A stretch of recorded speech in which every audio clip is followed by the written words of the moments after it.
At times tomorrow, chance of thunderstorms. High temperatures reach up to 82. Get weather anytime by calling 824-6101 or online at TaylorvilleDailyNews.com. Currently 62. WTIM.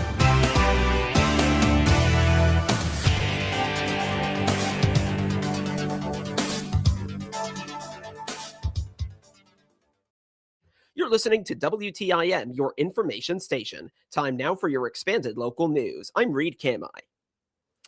This first story is the final part of a 5-part series. The Hart Media Group sat down with Ken Lober with Eagle Rock Partners on Tuesday of last week to discuss the potential community concerns of a data center in Christian County. The Hart Media Group posted these audio responses in their entirety, completely unedited, including Lober's responses for the public. In the first question of this part, the Hart Media Group asked, what will we be saying about this project, and what will we be seeing 5 years from now?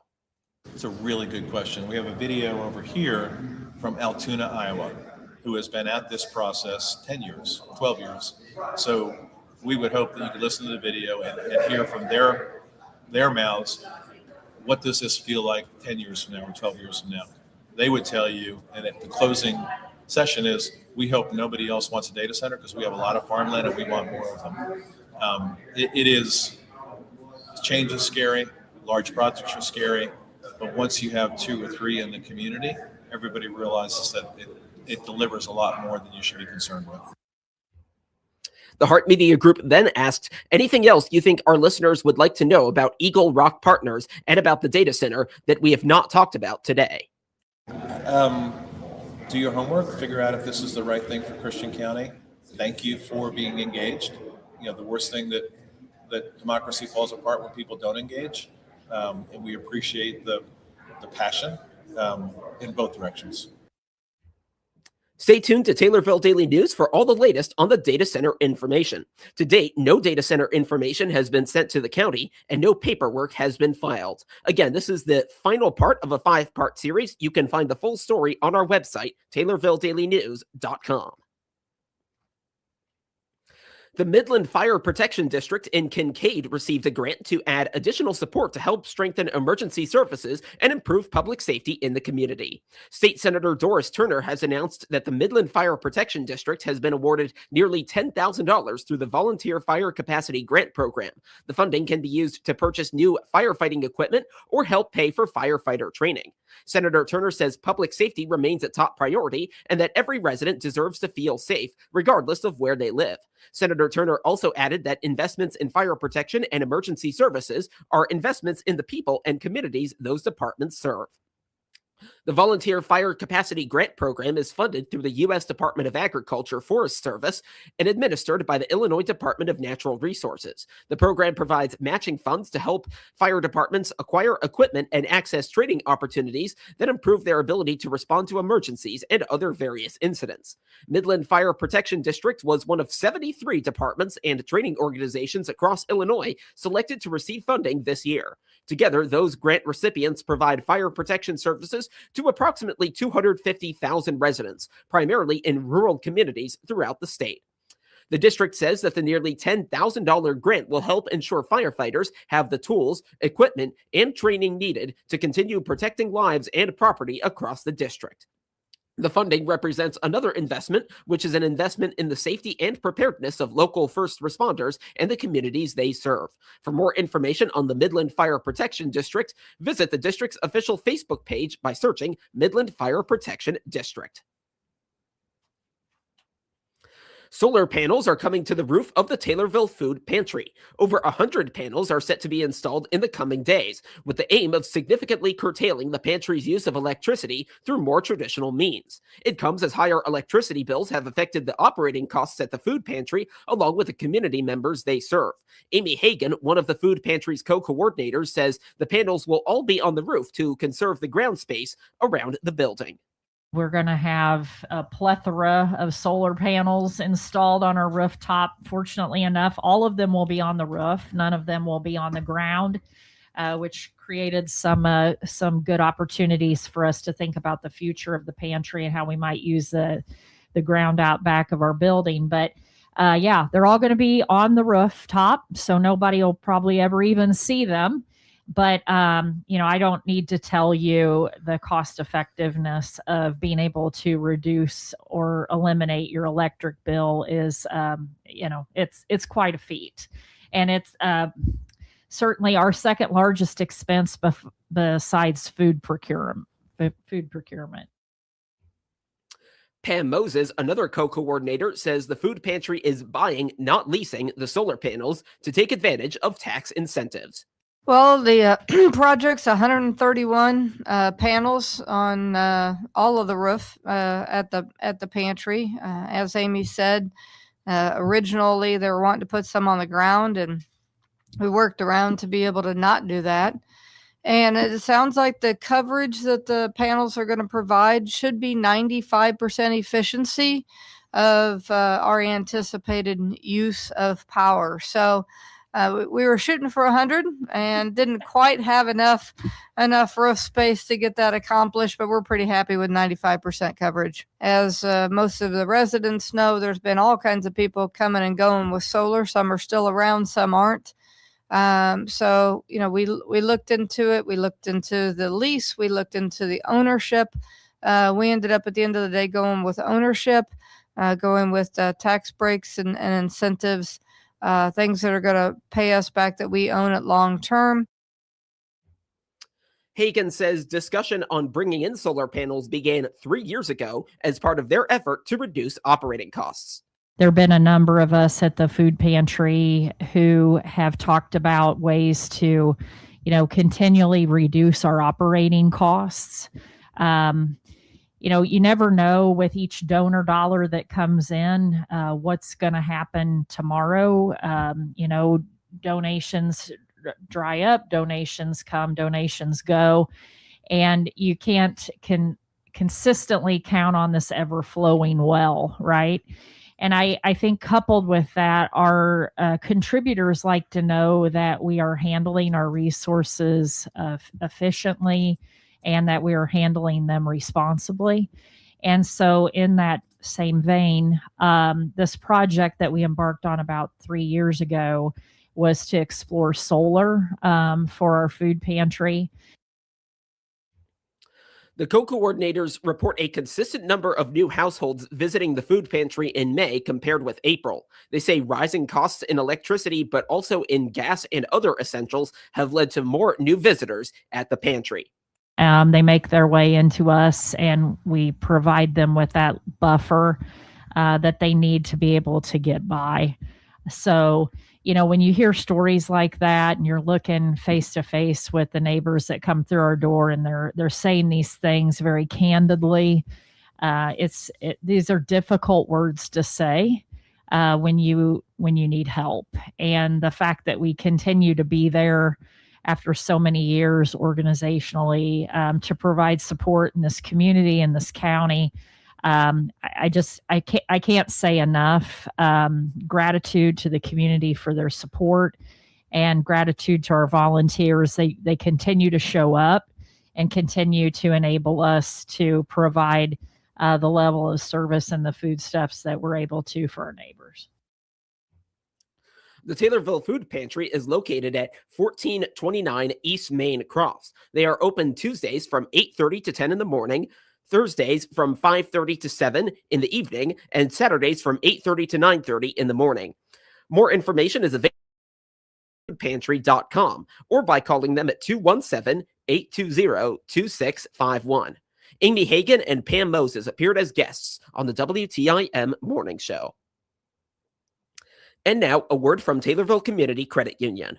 This is Will Perkins with Taylorville Community Credit Union. Are you looking for a great CD rate? If you are, come check out our 7-month CD special, as well as the new higher rates on our 12 and 24-month certificates. If you're looking for a great investment, now is the time to put your money to work in a TCCU CD. Our minimum deposit is $1,000. Dividends will be compounded monthly. A penalty for early withdrawal may be imposed, and fees could reduce earnings on the account. For more information, please contact us at any of our convenient locations in Taylorville, Pana, Hillsboro, Litchfield, or online at tccu.org. Member NCUA. Kemmerer Village is celebrating 1 year of its equine therapy being available to all youth in the area. The Assumption-based Presbyterian Child Care Agency had long provided the service to its aborted youth before also opening it to others. 2 different programs are available, and both are designed to help improve critical personal and interpersonal traits in kids who take part. The RIDE program is open to all children aged 3 to 17. The Horses and Heroes program accepts children in the same age range who have developmental delays. Amy Sparks, the Director of Outreach and Donor Relations with the Kemmerer Village Foundation, says the programs use qualified therapists and volunteers to work with the participants. RIDE is an acronym, but it doesn't have an exact meaning. It can mean anything like responsibility, respect, independence, integrity, development, determination, exercise, education. Those are all things that a child that participates in the RIDE program might experience. It's open to children in the community that are ages 3 to 17. You don't have to participate in any other Kemmerer Village programs to be eligible. It's open to the public. A lot of people don't realize that. It's been going for about a year now, and we're really trying to grow that program. We also have Horses and Heroes, and Horses and Heroes is for children with developmental delays. So it might be autism, cerebral palsy, Down syndrome, whatever the delay. But our staff will meet with them, and they partner with a child from our residential program, a volunteer from the community, and a riding instructor, and then the child that's receiving the therapy. Kemmerer Village is far from the only organization that offers equine therapy. The practice is common because of the connection children can create with horses and how it can help them grow. Horses, there's just something special about them. They respond honestly. They don't judge. Kids often feel accepted and comfortable around them. And there's a connection that can be built between a child and a horse that just helps them open up and grow emotionally. Yeah, I know there are a lot of places like around the country that have like horses and equine therapy and this sort of thing. So were you kind of using some of those other programs as like an example? Were you looking at research? What was kind of the thinking there? Yes. So we have a certified therapist, and then we also have 2 certified PATH instructors, and they work together to determine the program, basically. Sparks says kids who participate in the program develop further confidence and self-esteem, among other major changes. Being around the horses can help reduce stress and anxiety, and the children often learn patience, communication, responsibility. Riding and caring for the horses also helps physically. It can help children who have lack of core muscle control. It helps them with balance, coordination, can help with focus. For many kids, it becomes a positive outlet where they can feel successful and just builds the confidence. This RIDE program has only been going for about a year now, a little over. And so we have children that have been participating in the RIDE program since it became a thing. And I don't see any end in sight for them. Other children participate for 5 weeks. It really just depends on the rider and the family. Sparks tells the story of one program participant. She says the participant and the horse helped each other grow in confidence. He came to campus about the same time as one of our newer horses, Aggie Lou, and he spent some time with her as she adjusted to life on our campus as a new horse. She adjusted and overcame probably a lot of anxiety and social issues, kind of joining our herd. He did the same. He overcame a lot of issues, and now I met with him not very long ago, maybe a month ago, and he was a totally different kid. He talked to us about the equine program and all the things that had benefited. He was with Aggie Lou, and he and Aggie Lou are partners. And Aggie Lou wouldn't leave him alone to do the interview. She was loving on him, and he was loving on her, kind of being a little bit of a pest. But it was interesting to see how he has taken on the program and kind of treating it as his own. He was talking about how other children come to the barn, and he shows them the ropes, basically. Yeah. It was very rewarding. Community members can volunteer to work with riders in the Horses and Heroes program. Anyone interested in volunteering can contact Jan Trauber at jan.traughber@kemmerervillage.org. But the Horses and Heroes program is really cool in that everyone gets to be a hero. Everyone that participates gets to be a hero. Obviously, the horses are the horses. The heroes are the rider, the instructor, the volunteer, and the child that is living at Kemmer Village that gets to help. Most of the children who live on our campus have been the victim most of their lives. And in this situation, they get to flip roles and they get to be someone who is helping someone else and receive that blessing. Anyone interested in enrolling a child in one of the equine therapy programs can email Amber Miller, Kemmerer Village's equine therapist, at amber.miller@kemmerervillage.org, or call 217-226-2226. More information on Kemmerer Village is available at kemmerervillage.org. Amy Sparks appeared as a guest on the WTIM Morning Show. And now, a word from Heartland Bank and Trust. Your son was 3 when you planted that tree in your backyard. Now he's grown, planting seeds and making memories with his own kids.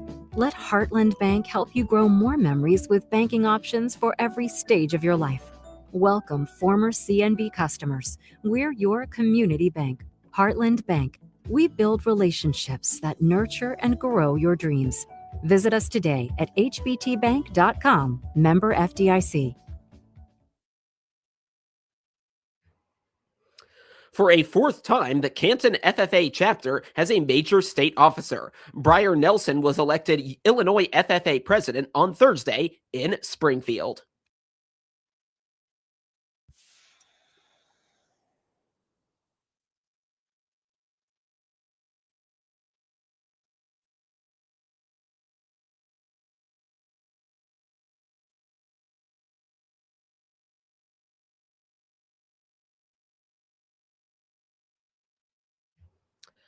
The rest of the newly elected Illinois FFA Major State Officer team: President Colin Johnson of the Franklin FFA, reporter Haven Cash from North Clay FFA, Secretary Owen Rigg from Williamsfield FFA, Treasurer Lane Perry from Marshall FFA, and Sentinel Levi German from the Nokomis FFA chapter.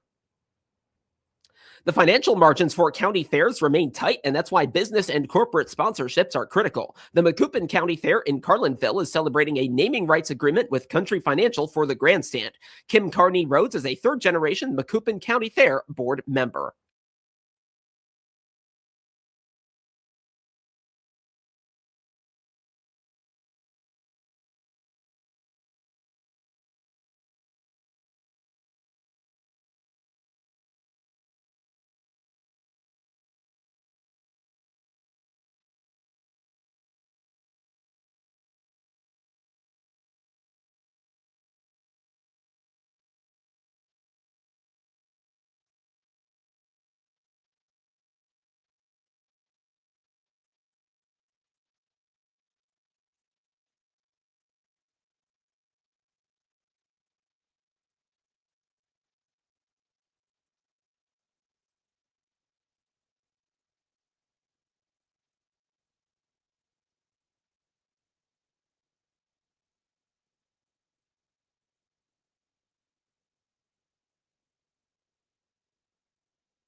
The Macoupin County Fair dates back to 1852.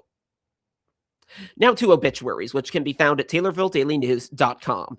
54-year-old Robert John Williams of Taylorville died last Friday. A mass will take place today at 10 at St. Mary's Catholic Church in Taylorville. Burial will be at Calvary Cemetery in Springfield. Arrangements are being handled by Sutton Memorial Home in Taylorville. 75-year-old Deborah Diana Alford Fry of Taylorville died on Saturday. Visitation is tomorrow from 10 till 11:30 at Taylorville Christian Church in Taylorville. The memorial service will immediately follow. Arrangements are being handled by Sutton Memorial Home in Taylorville.